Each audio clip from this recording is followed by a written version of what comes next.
A inovação também pode surgir acidentalmente, de uma maneira não deliberada, inconsciente ou intencionada, mas normalmente ela resulta de ações humanas intencionais, porque os empreendedores são quase sempre pessoas proativas que estabelecem fins e buscam os meios necessários para obter esses fins. Imaginam maneiras de melhorar as coisas existentes e se esforçam para conseguir o seu objetivo. E repare bem, quem ganha sempre com isso são os consumidores.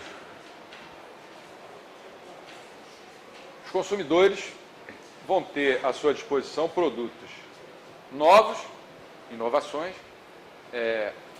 melhores e cada vez mais baratos do que um sistema que coloca muitos obstáculos para a ação empresarial, para o empreendedorismo e para a inovação. Qual a vantagem de construir um navio no Brasil se você pode comprar muito mais barato no exterior? Um navio pronto. Ah, estou protegendo a indústria nacional. Isso é coisa mercantilista. Há 300 anos a gente já sabe que isso não dá certo, mas as pessoas insistem. Errar é humano, insistir no erro também é humano, persistir no erro já começa a ser alguma coisa, eu não vou dizer desumana, mas indicativa de falta de inteligência, até para aprender com a história. Você não precisa ser um austríaco, mas conhecer a história faz bem, né? Conclusões. Hoje a gente vai ter bastante tempo para debate aqui. Primeiro, o empreendedor, quando exerce a função empresarial, é responsável pelo dinamismo e pela coordenação do processo de mercado. É uma coordenação que ele está fazendo, mas é uma coordenação diferente daquela, por exemplo, de uma pessoa que está coordenando uma atividade, como esse curso aqui, como a minha atividade de coordenador desse curso, é muito diferente. Esse empreendedor, ele está promovendo uma coordenação, mas pelas próprias características dele, da ideia que ele teve, que é muito diferente de coordenar um curso, que é chamar os professores e abrir vaga para os alunos, e marcar o dia das aulas, e colocar as grades das matérias. É muito diferente. Eu estou falando de uma coordenação espontânea, que o próprio cara que está coordenando não sabe que está fazendo. Ou se sabe, ele não sabe plenamente. Porque o objetivo dele é ganhar dinheiro. É ganhar dinheiro. Ele procura desajustes ou ausências de coordenação para aproveitar as oportunidades de ganhos que estes lhes proporcionam. Como no exemplo simples que eu dei do José, João e Maria. A própria atividade do empreendedor dá origem a situações diferentes em que vão surgindo novas oportunidades. Ele se arrisca, apresenta a sua proposta e a submete, então, ao julgamento soberano dos consumidores. É a chamada soberania do consumidor. Se o produto dele tiver mercado, se ele criou alguma coisa que vai interessar o mercado, ótimo. Ele vai ganhar muito dinheiro, vai ter lucros fantásticos, moralmente aceitáveis. Se ele criou um produto que não vai ter aceitação, como no exemplo que eu dei ontem, né? Se eu me metesse a pintar um quadro, gastasse uma fortuna, na hora de vender o quadro eu ia conseguir no máximo R$5, alguém com pena ia me dar R$5 e fala, tá bom, eu levo o quadro. Eu ia ter um prejuízo fantástico, também moralmente aceitável. Então, o que determina o preço, como a gente viu ontem, e o valor das coisas, não é a oferta, não são os custos de produção, é a demanda. Se ninguém quisesse comprar, por exemplo, computadores, toda a estrutura de produção que nós vimos ontem, envolvida na produção de computadores, estaria comprometida. O valor dos componentes que integram o computador seria zero. O valor do computador seria zero. sei lá, o valor de uma pecinha que tem aqui dentro desse PC seria zero, supondo que ela só pudesse ser utilizada para fabricar o PC. Nisso aí os austríacos também são diferentes da mainstream. Tá? Para nós, valor e preço são coisas diferentes.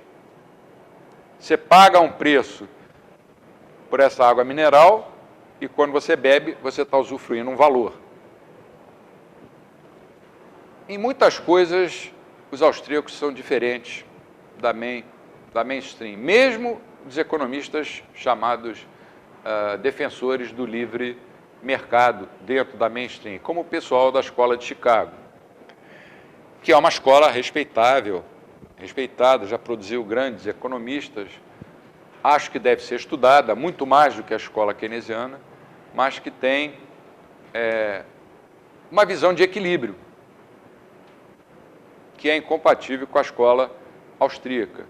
E o conceito de empresário que essas escolas utilizam, de empreendedor, é completamente diferente desse que eu tentei desenhar hoje, rapidamente. Qualquer pessoa pode ser um empresário, mas apenas algumas pessoas podem ser empreendedores, porque os atributos são individuais, né?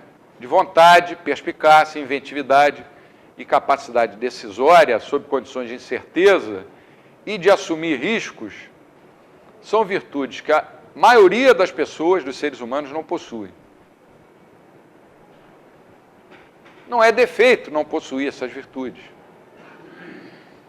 Cada um de nós nasce e recebe uma série de talentos, quando nasce, de habilidades, né? Alguém pode ser talentoso, por exemplo, para música e ser horroroso em desenho. Eu até contei aqui que a minha única reprovação na vida foi uma vez no ginásio em desenho. Desenho, porque eu não tenho o menor talento para desenhar. O meu pai, quando eu cheguei em casa, falou, mas você é muito burro. ficar reprovado em desenho. Se não fosse matemática e física, você ficar em desenho, vai ficar sem férias. Então, cada um de nós, quando nasce, tem uma série de atributos. Alguns nascem com esse atributo, com esse talento, que é a criatividade, é a visão empreendedora. Quem não nasceu com esse talento, não é errado. O cara certamente vai ter outro talento. Sei lá, ele vai ser um bom sapateiro, vai ser um bom desenhista, vai ser um bom profissional na área médica, mas ele não é um empreendedor. E o empreendedor é que move a economia de mercado. Alguém pode ser muito inventivo, muito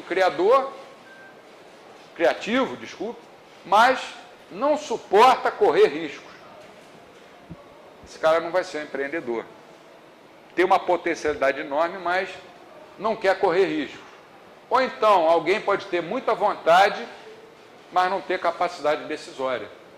Abrir uma empresa e manter essa empresa sempre voltada para atender aos interesses dos consumidores é o que garante e justifica, do ponto de vista moral, o lucro. Porque se trata de uma verdadeira aventura. E em muitos países em que o Estado parece fazer de tudo para interpor obstáculos entre os que produzem e os que consomem, passa a ser um ato de heroísmo. O jeito de ser empresário, no bom sentido, empreendedor, em alguns países, é um verdadeiro ato de heroísmo. Para abrir a sua empresa, ele tem que passar por uma série de etapas para provar que é honesto.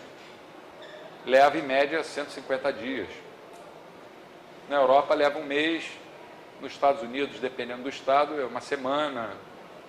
Você recebe autorização, às vezes, por e-mail, pelo correio. Na Nova Zelândia, em outros países, você recebe em 3, 4 dias. Aqui são 150 dias. Você tem que provar que é honesto. Muitas vezes, para provar que é honesto, você é obrigado a ser desonesto. Se você não der dinheiro para o fiscal, você não vai abrir a sua empresa. E a tua capacidade empreendedora vai para onde? Você acaba desistindo. Aí você diz assim, não, eu vou fechar a minha empresa. Bom, vai ter que esperar 10 anos para que a sua empresa seja fechada. Isso mata a economia de mercado. Mata lá na origem uma série de talentos que poderiam florescer e transformar a nossa economia e qualquer outra numa verdadeira economia de mercado. Quer dizer, quando você conversa com uma pessoa comum, com um homem assim do povo, brasileiro, médio, procura perceber o que ele pensa a respeito do empresário. O que você acha dos empresários? E vocês vão ver a resposta que vocês vão ter. Dificilmente você vai encontrar alguém que defenda o empresário. Está disseminada na nossa sociedade a ideia de que o empresário ou é um ladrão, ou é um cara que explora os que não têm, ou é um sujeito malvado. Na verdade, o que nós temos que fazer para mudar essa mentalidade? É uma tarefa muito difícil. Na cabeça do brasileiro comum, o empreendedor para usar uma palavra forte, o indivíduo safado, que vive às custas da pobreza alheia.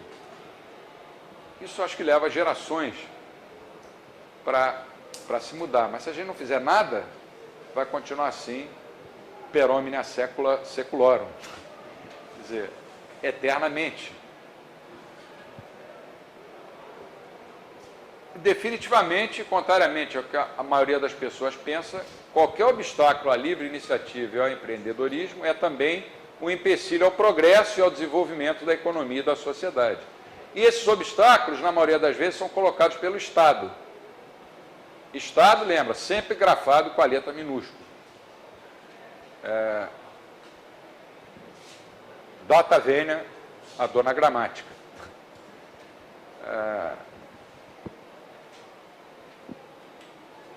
A função empresarial e o empreendedorismo são plenamente exercidos quando o governo é limitado. Aí vem os críticos e dizem, lá vem os defensores do Estado mínimo. Mas o Estado tem que ser mínimo, o governo tem que ser limitado, porque a coercitividade tem que ser a mínima necessária para a sociedade poder funcionar e respeitar os direitos básicos à vida, à liberdade e à propriedade. Quando o Estado não é mínimo, tem o livro do Nozick, aquele livro famoso Anarquia, Estado e Utopia. É um livro difícil de ler, mas ele mostra isso lá de uma maneira sensacional em termos filosóficos. Quando o governo, o Estado não é limitado, essas liberdades individuais são necessariamente desrespeitadas. Quando existe direito aos respeitos de propriedade, quer dizer, a função empresarial depende também de respeito a direitos de propriedade. Você não pode pegar tratores e investir uma plantação de uma empresa só porque ela está usando transgênicos e arrebentar tudo. E não acontecer nada com os invasores. E ainda recebem bolsas do governo. O que o empreendedor pensa numa situação dessa? Ele que já correu riscos. Quando as leis são boas, o que são leis boas? É uma pergunta que fica no ar porque eu não sei a resposta. Acho que ninguém sabe. Eu só sei o que não são leis boas. E um exemplo disso é a nossa Constituição Cidadã de 1988, que mais parece uma edição revista e ampliada do Aurélio. Se você levar a Constituição dos Estados Unidos, vamos supor que você vai ao banheiro, aí você não tem nada para fazer, leva a Constituição dos Estados Unidos. E 4 vezes que você vai ao banheiro, você lê a Constituição americana inteira. Estou dizendo estudar não, ler. Dá para ler. Experimenta levar a Constituição brasileira para ler no banheiro. Você vai ter 105 anos de vida e ela não acabou. E provavelmente já vai ter mudado a Constituição, já vão ter feito outra. Maior. A Inglaterra é um país que nem Constituição escrita tem.